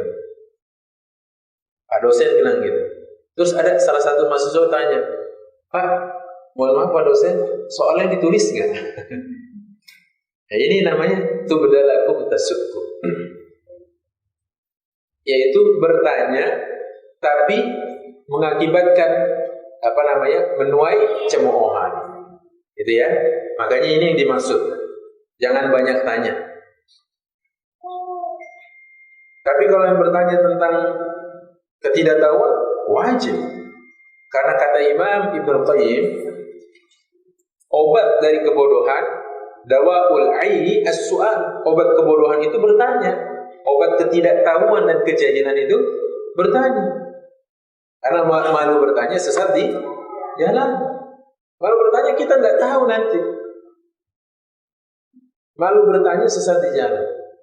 Dalam urusan apapun. Makanya kata Rasulullah, innallaha la yastahi minal haqqi syai'an. Allah itu tidak pernah malu dalam perkara yang hak sedikit pun. Saat seorang wanita dari kalangan sahabiat ini bertanya terkait masalah yang privasi, masalah ranjang. Ya, makanya apa? Ada judul buku, malu bertanya sesat di ranjang. Itu saya lihat siapa penulisnya, Abu Umar atau siapa, saya lihat. Karena dahulu semua pertanyaan diajukan kepada Rasulullah. Memang kalau dia tidak bertanya nggak tahu, gitu kan? Tetapi siapa sosok yang ditanya juga harus memiliki kompetensi. Jangan semua ditanya. Nggak semua orang patut mendapatkan curhatan dan pertanyaan dari kita. Karena boleh jadi begitu kita tanya jawabannya ngawur, gitu kan? Ini nggak tepat namanya. Nah, makanya dari itu jangan pernah malu untuk bertanya. Pertanyaan yang bagaimana yang dilarang oleh Rasulullah? Banyak tanya terkait masalah yang tadi menimbulkan cemoohan. Atau yang kedua, kasratus su'al an akhbarin nas. Banyak tanya untuk ngulik-ngulik status orang. Kepo sekarang ya. Itu gimana sih itu? Itu gimana sih? Udahlah ya, urusin dapur kita dulu aja ya, karena dapur kita masih berantakan. Ya, dapur kita masih belum dicuci piringnya. Dapur kita masih belum bagus, kompornya belum bersih. Nah, karena dari itu, ini disebut kasratus su'al. Kata Syekh Fadlullah Al-Jilani, termasuk kasratus su'al bertanya tentang akhbarin nas. Kemudian ikhwan fillah azanallahu bikum, yang kedua, wa idha'atul mal, menghambur-hamburkan harta. Al-mal dalam bahasa Arab kan harta artinya. Dalam bahasa Arab juga mal tulisannya itu mim alif lam. Seperti ini. Kalau tidak diberi harokat, mal gitu kan? Ini bisa dibentuk kata kerja, yaitu mala. Kemudian kalimat lanjutannya yamilu.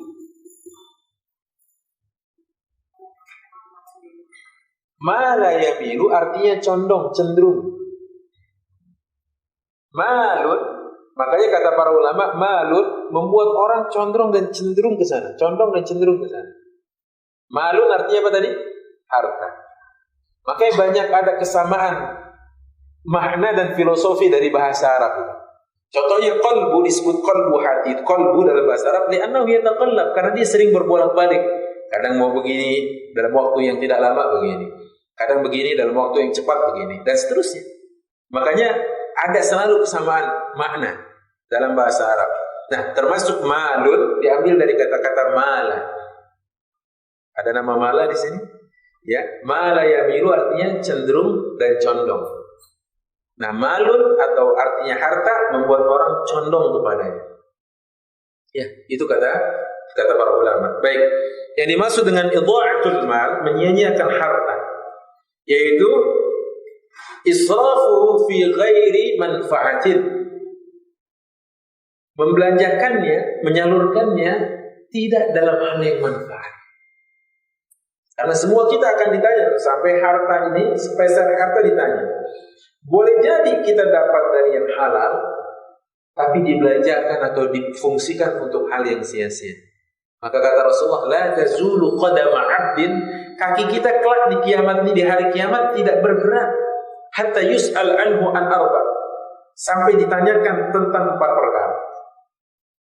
Salah satu poinnya adalah wa an malihi, tentang hartanya. Min aina iktasabahu, dari mana dia dapat, dari mana dia peroleh, wa fima anfaqahu, di mana dihabiskan. Jadi harta yang paling ketat. Dari pertanyaan yang lainnya, harta paling ketat. Dari mana ke mana? Oke, didapat dari yang halal, tapi dihasilkan diberikan ke mana? Dibelanjakan di dalam hal apa? Ya, disalurkan untuk apa? Ini ditanya lagi sama Allah nanti. Sebagaimana kalau dapat ini yang haram, walaupun diberikan untuk yang halal, ya, diberikan kepada yang manfaat misalkan, maka Rasulullah mengatakan innallaha thayyibun la yaqbalu illa thayyiban. Allah itu zat yang maha baik, maka tidak menerima kecuali yang baik-baik. Ustaz, sedekah dari uang haram gimana Ustaz? Ya haram. Diterima enggak? Ya enggak. Karena Allah hanya mau menerima dari yang baik, yang halal dari, ya. Maka seorang muslim itu hidupnya seperti lebah. Seorang muslim hidupnya seperti lebah, hanya mencari yang baik dan mengeluarkannya juga yang betul ya. Itu karakter seorang muslim, seperti lebah. Dia hanya mencari nektar dari tumbuhan, nektar dari bunga-bunga. Betul ya. Setelah itu menghasilkan madu. Apa bedanya lebah dengan tawon? Ibu tahu? Kalau lebah itu yang dihasilkannya madu, enak, manfaat, tapi tawon yang dihasilkannya minyak tawon, gitu ya. Wallahu a'lam bishawab. Ya, walaupun panas ya. Kemudian qila wa qala artinya kalimat yang masih belum jelas statusnya. Itu namanya qila wa qala, konon, katanya, ya, itu qila wa qala. Maka seorang muslim harus menjaga hati-hati kalimat yang masih sifatnya desas-desus. Karena belum jelas. Makanya Allah berkata, ya ayyuhalladzina amanu in ja'akum fasiqun binaba'in fatabayyanu an tusibu qauman bijahalatin fatusbihu 'ala ma fa'altum nadimin. Hai orang-orang yang beriman, jika datang kepada kalian orang-orang fasik yang membawa berita atau membawa sebuah kabar, fatabayyanu, maka tabayyunlah. Tabayyun itu adalah proses cross check and recheck. Proses mencari tahu kebenarannya. Karena kata Allah Subhanahu wa taala, jika hal itu tidak kau tempuh, maka boleh jadi fatusbihu ala ma fa'altum nadimin, akan membuat pihak lain, kelompok lain, orang lain menjadi terkena fitnah dan engkau akan mengalami penyesalan. Surat Al-Hujurat ayat 6. Jadi seperti itu ya. Kita tidak boleh melakukan tindakan qila wa qal wa kasratus sunnah. Baik. Jadi sekali lagi, qila wa qala ini adalah perbuatan yang masih belum jelas, konon katanya. Wallahu a'lam bishawab. Kalau ada yang mau kita diskusikan, silahkan. Kalau tidak, saya lanjutkan baca riwayat. Ada kira-kira yang mau kita diskusikan dalam beberapa riwayat yang kita baca terkait dengan perawinya boleh, terkait dengan syarah riwayat tadi boleh, terus terkait dengan beberapa penjelasan di dalam kitab ini boleh. Monggo, ada yang mau ditanyakan? Tafadhol, silakan.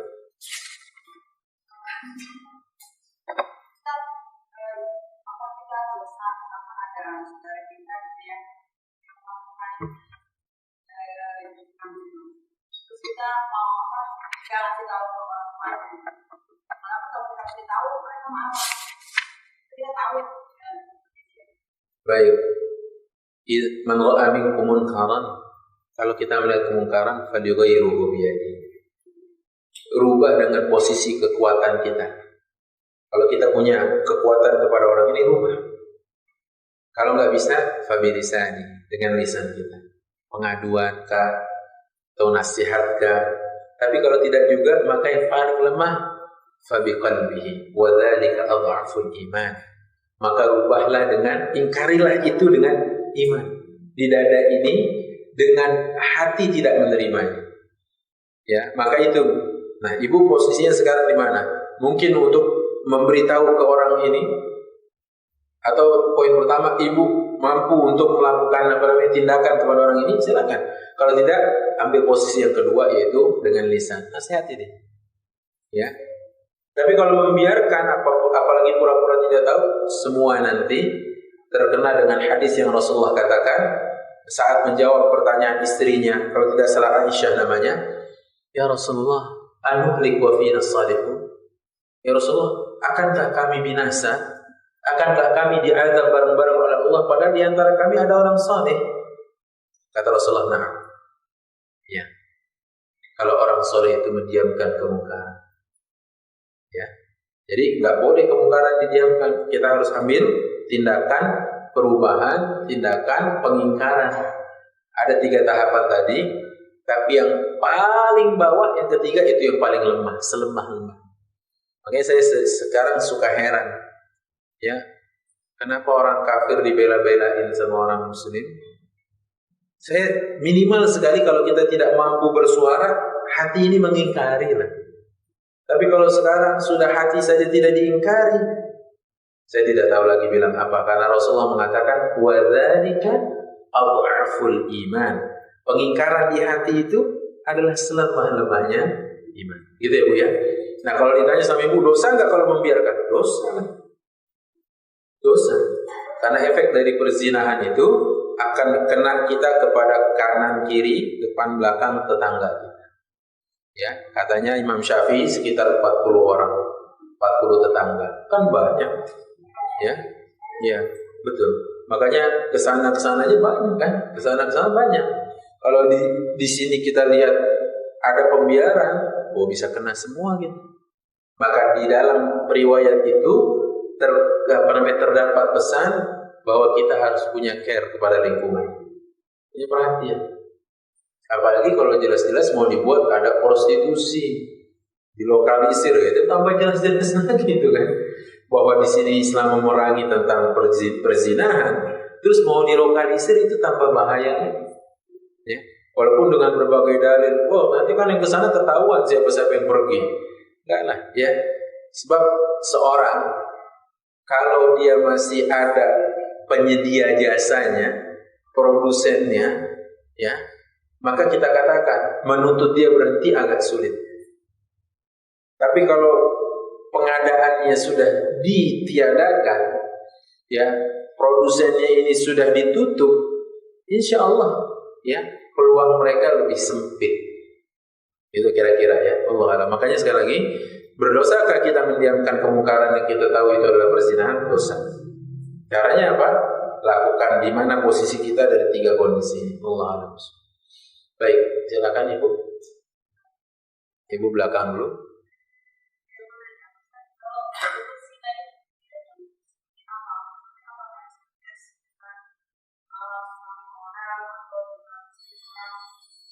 Zina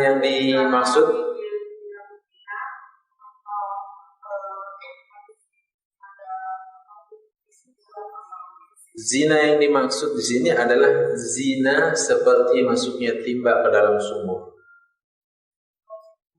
Ini zina yang maksudkan di sini, zina adalah masuknya timba ke dalam sumur. Makanya jika seorang, maaf ya, cuma berkemul saja dan tidak seperti yang dikatakan bahwa dukhulul hasyafa fil farj, masuknya ujung kelamin laki-laki ke dalam, maaf ya, ini ilmu, jadi saya katakan saja, maka itu belum dikatakan zina dalam makna yang harus dirajam atau dicambuk. Ya, iya. Tetapi semua itu disebutkan zina oleh Rasulullah dalam bab hadis yang lain. Tangan berzina, mata berzina, ya kan? Wa yusaddiquhul farj. Semua ini berzina, mata, tangan, kaki berzina, nanti direstui, dieksekusi oleh kemaluan, kata Rasulullah. Gitu ya, itu na'udzubillah. Tetapi yang maksudnya zina dalam artian mendapatkan ketentuan had hukuman dari Allah, masuknya hasyafah tadi, ya, seperti timba masuk ke dalam sumur. Itu yang tadi yang na'udzubillah min dzalik, itu dosa, salah satu dari dosa besar. Yang tadi saya katakan, dosa itu dia apa tadi?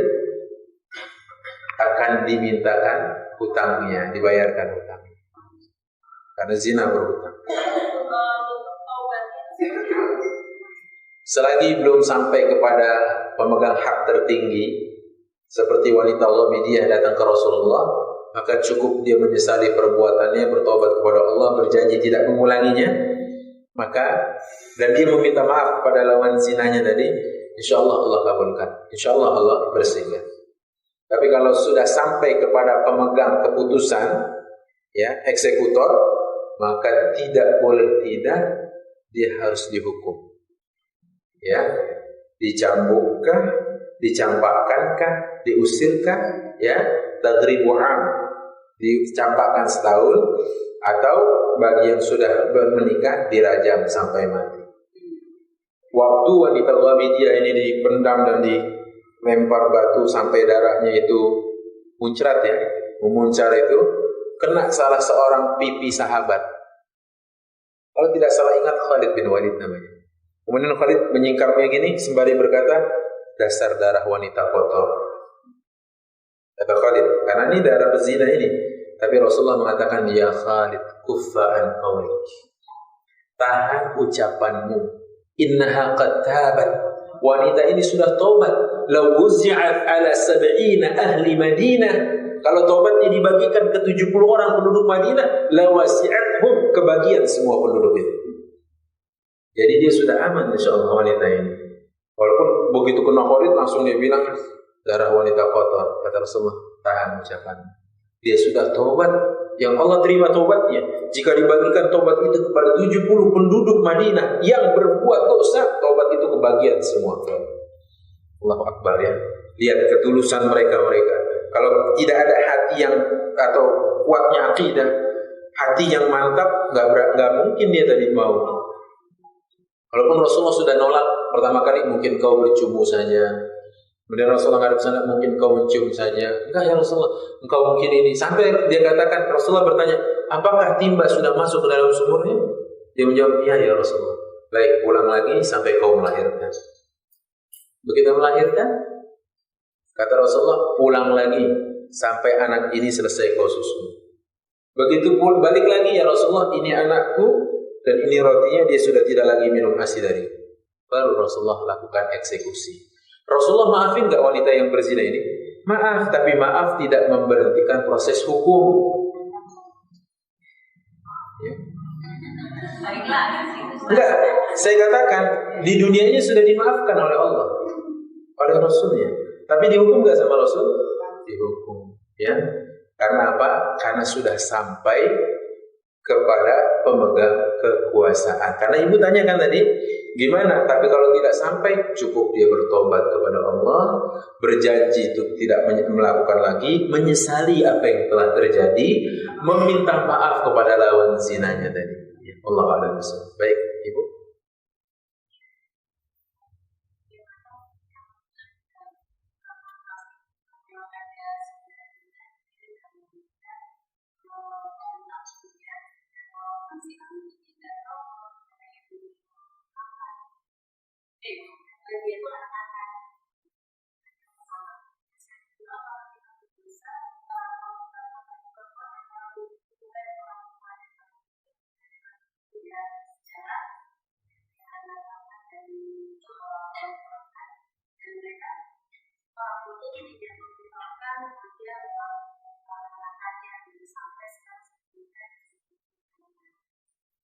Ya, pertama saya lihat fenomena yang ada.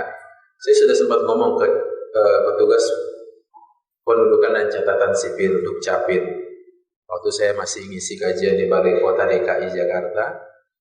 Saya sudah ngomong dalam kajian bersama mereka, kayaknya bagus deh, di situ ada kolom di mana dikasih keterangan anak angkat. Saya bilang gitu. Walaupun mungkin memang agak terasa kurang sedap didengarnya, tapi ini akan menjaga sesuatu yang tidak kita inginkan di kemudian hari. Apa itu? Satu, terkait dengan nasab, kemudian perwalian, harta warisan. Saya bilang gitu. Sebab kalau pertama tentang nasab, dia sudah besar, kalau dia laki-laki, untuk si istri yang mengadopsi ini bukan mahram. Dia berdua-duaan dengannya haram, ya, mencium tangan saling kepadanya tidak boleh. Kalau dia anak perempuan, ya, dipeluk sama ayahnya kalau nggak boleh. Kemudian kalau dia mau menikah, inikah walinya? Bukan. Perwalian tadi. Lah kalau dia meninggal, umumnya orang adopsi katanya untuk mancing agar dapat anak. Umumnya gitu loh, ya kan? Sebenarnya bukan mancing kayak mancing ikan, tetapi dia sedang mancing dengan sedekah. Sebab setiap hari tatkala dia cover dengan dia beri nafkah, kan itu sedekah dari dia. Sedekah kan amal soleh kan? Allah mudahkan dia dengan amal soleh. Itu yang dimaksud mancingnya itu gitu loh. Nah, maka saya katakan saat dia nanti anak yang tertua dan masuk ke dalam daftar daftar kakak, kartu keluarga kita, itu menjadi blunder kepada anak-anak sah kita. Dia merasa paling tua, paling besar. Nauzubillah ya, kalau tidak dikasih tahu, dia akan merasa, loh saya kakak kalian loh. Padahal dia bukan darah daging, yang sebelah sini justru anak asli, anak kandung, gitu ya. Jadi makanya apa? Perlu dikasih tahu. Nah, adapun tadi perkataan ini dengan status dia sebagai anak angkat, sebenarnya ini sesuatu yang berbeda. Tapi tidak dibenarkan juga karena dia seperti kacang lupakan kulitnya. Bagaimanapun dia sekalipun bukan anak resmi, bukan anak kandung, bukan anak aslinya, bagaimanapun nafkah dari si ibu ini telah mengalir di darah dagingnya ini dan telah membentuk fisik tubuh dan ototnya. Ya, maka sebagai seorang yang tidak akan pernah membayar air susu dengan air tuba, dia harus tahu berterima kasih. Man lam yashkurin nas lam yashkurillah. Kata Rasulullah, siapa yang tidak pandai berterima kasih dan mensyukuri nikmat kepada seorang, dia tidak akan bisa pandai bersyukur kepada Allah. Gitu ya Bu ya. Nah, tindakan itu saya katakan tindakan yang haram juga, karena dia juga tidak mensyukuri nikmat orang yang telah mendidiknya sampai besar.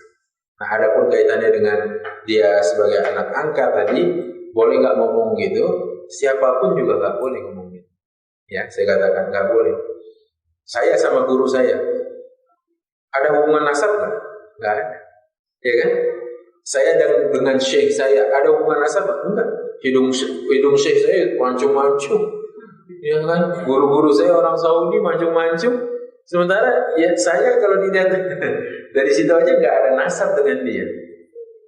Tapi apakah lantas pantas kita angkat bicara sama guru, sama ulama, kemudian saya ngotot sama dia? Enggak boleh. Membentak dia dengan membelalak mata saya, enggak boleh. Ada adab, ada kesantunan. Ya, kata Ali bin Abi Thalib, kalau aku boleh jadi budak untuk guruku yang telah memberikan ilmunya kepadaku, rasanya lebih pantas aku jadi budaknya. Dan kalau aku harus membayar setiap huruf yang keluar dari lisannya, aku akan bayar setiap huruf itu dengan 2000 dirham. Kata Ali bin Abi Thalib.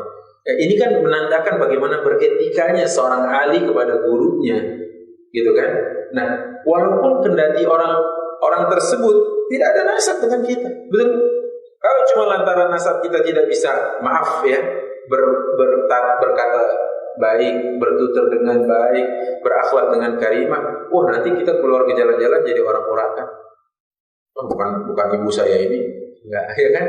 Ya, maka kata seorang penyair dari Mesir, Ahmad Syauqi mengatakan, فَإِنَّ الْأُمَّمَ مَا بَقِيَتْ أَخْلَاقُهُمْ فَإِنْهُمْ ذَهَبَتْ أَخْلَاقُهُمْ ذَهَبًا. Eksistensi keberadaan sebuah umat itu ditentukan dengan akhlaknya. Jika akhlak suatu negeri, suatu kaum, suatu umat sudah hilang, maka sejatinya telah hilang keberadaan dia di dunia ini. Gitu ya. Yang membuat kita tetap kekal bahkan setelah meninggal apa? Akhlaknya. Gitu ya. Allahu a'lam. Baik.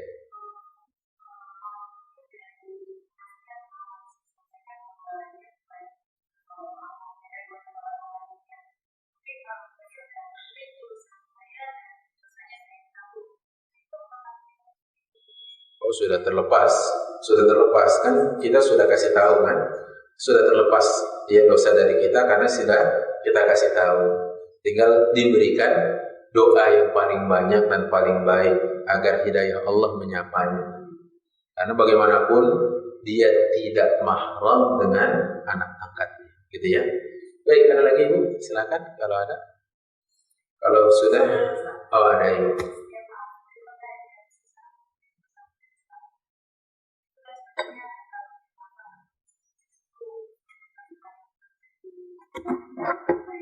Waalaikumsalam, lagi kajian. Nanti aja hubungi.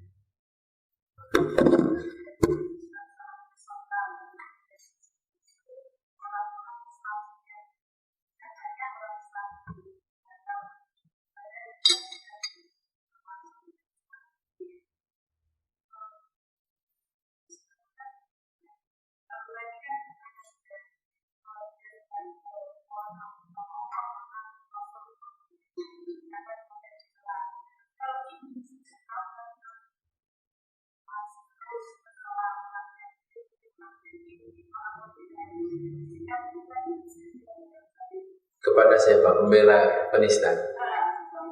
Kepala pembela penista agama. Kita katakan dengan tegas, orang ini adalah orang yang mengambil wala dan memberikan walaknya kepada mereka. Kalaupun mereka saudara kita nasihati. Kalau tidak, maka boleh dilakukan tindakan hajar. Ini mohon rekaman ini tidak dicuplik ya. Kalimat hajar di sini bukan hajar bahasa Indonesia. dipukul gitu, tetapi hajar di sini adalah diboikot. Ya, karena kepada orang yang tindakannya seperti ini boleh diboikot. Dan kita boleh mengingatkan tentang keburukannya kepada orang-orang agar orang tidak terkena fitnah perbuatan dia yang justru tidak baik. Sebenarnya kalau saya tidak mau mencampur lebih dalam ya, coba ditetapkan status tersangka aja, umat tidak meradang, ya kan? Sebenarnya langkahnya mudah aja, tetapkan sebagai statusnya tersangka, umat nggak meradang. Sekarang kan masalahnya umat melakukan komparasi, umat melakukan sebuah perbandingan dengan apa yang dilakukan seorang ibu terhadap keyakinan orang Hindu di Bali, dengan menyatakan bahwa tempat untuk melakukan sesajen itu kotor. Dengan kalimat itu yang diucapkan di depan 3 orang sahabatnya dibui 14 bulan. Yang ini kan disampaikannya terang-terangan, diunggah ke media, ya. Lah wajar kalau umat meradang. PR ini bukan PR warga Jakarta, tapi bahkan Muslim, bahkan Persatuan Ulama Internasional mengutuk perbuatannya. Ya, bukan cuma kita di sini. Saya selepas sholat kemarin, memang saya 4 hari yang lalu dari Medan. Selepas sholat langsung semua jamaah, kecuali kami yang musafir, semua jamaah menyuarakan ya ketidaksenangannya terhadap perbuatan itu. Makanya ini kan aksi sudah masif ini. Sudah masif sekali. Saya katakan, maka tindakan kita kepada sang pembela kalau dia itu adalah orang-orang Muslim, kita boleh melakukan tindakan hajar. Hajar di sini bukan dipukul, tetapi hajar yang dimaksud adalah tindakan memboikot orang tersebut disebabkan karena ulahnya yang tidak menunjukkan wala dia kepada kaum mukminin. Terus boleh juga kita sebutkan tentang keburukannya ini kepada orang-orang Muslim agar tidak terkena ya fitnah hasud ucapannya. Sebab apa? Para ulama dahulu tatkala menyampaikan fulan begini agar menyelamatkan masyarakat luas dan umat untuk tidak terkena fitnahnya, ucapannya atau tindakannya, sehingga mendukung tindakan itu menjadi benar. Padahal itu adalah menyelisihi ajaran agama. Dan kalau kita lihat seperti ini, mohon maaf, orang yang begitu beraninya membentak ulama, para ulama dengan santun yang ucapan-ucapannya, kita katakan yang paling anyar adalah ditemukan dia sedang bangganya bermain domino dengan wanita, gitu kan, di sebelah-sebelahan gitu. Kita katakan, apakah yang begini ucapan yang akan dipakai ya oleh umat? Kita sebagai umat yang cerdas juga harus bisa menimbang, gitu kan, mana yang hari-harinya menjadi lebih terjaga karena ilmunya. Allah alam, saya sih sebenarnya ingin katakan saja, umat sudah harus cerdas. Ya, dengan ungkapan-ungkapan yang sudah dituding banyak ngaconya. Ya, kalau misalkan tadi, kalau kita katakan ucapan itu tafsir Quran hanya Allah yang tahu, wallahu a'lam bi muradihi. Semua isi Al-Quran 114 ayat, 114 surat, apa fungsinya diturunkan Allah? Berarti ini umurun tafihah, perkara yang sia-sia. Ngapain Allah turunkan Al-Quran kalau tahunya cuma Allah aja? Ya kan? Nah, itu aja sudah kontradiksi maksud saya. Maka kepada orang yang model gini, katakan dengan tegas, kita bersikap hajar, bersikap memboikot orang ini, gitu ya. Allah a'lam bishawab. Saya rasa begitu. Ya, silakan.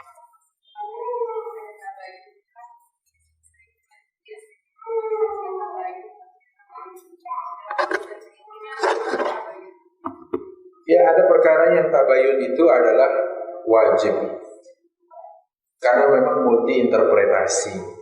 Tapi kalau yang sudah jelas-jelas nggak usah pakai tabayun. Seorang mencuri, seorang ditemukan berzina, tabayun. Kamu gimana? Saya dipaksa. Loh, nggak bisa. Kalau kayak gitu nggak bisa. Karena di dalam Islam keterpaksaan itu ada 2. Kalau kita bicara keterpaksaan ada 2. Kaitannya dengan diri sendiri atau merugikan orang lain. Kalau merugikan orang lain, wajib melawan.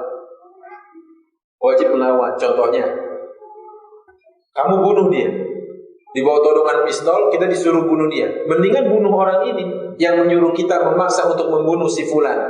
Kenapa? Karena hidupnya kita belum tentu lebih mulia dari yang kita bunuh. Yang kedua, saat kita membunuh orang yang memaksa kita membunuh di dalam Islam itu tidak terkena hukum qisas. Mengapa demikian? Karena babnya kita membela diri. Kalau kita terbunuh, waman qutila, ya, kata Rasulullah, siapa yang terbunuh? Duna malihi, duna irdihi, mempertahankan hartanya, mempertahankan nama baiknya, mempertahankan jiwanya, fahuwa syahid. Kata Rasulullah, orang ini syahid. Makanya pilihannya satu di antara dua, ya, yaitu melawan dia dan memenangkan perlawanan ini dan kita tidak terkena qisas karena membela diri, atau kalau kita terbunuh maka kita syahid. Itu kaitannya yang berdampak ke orang lain.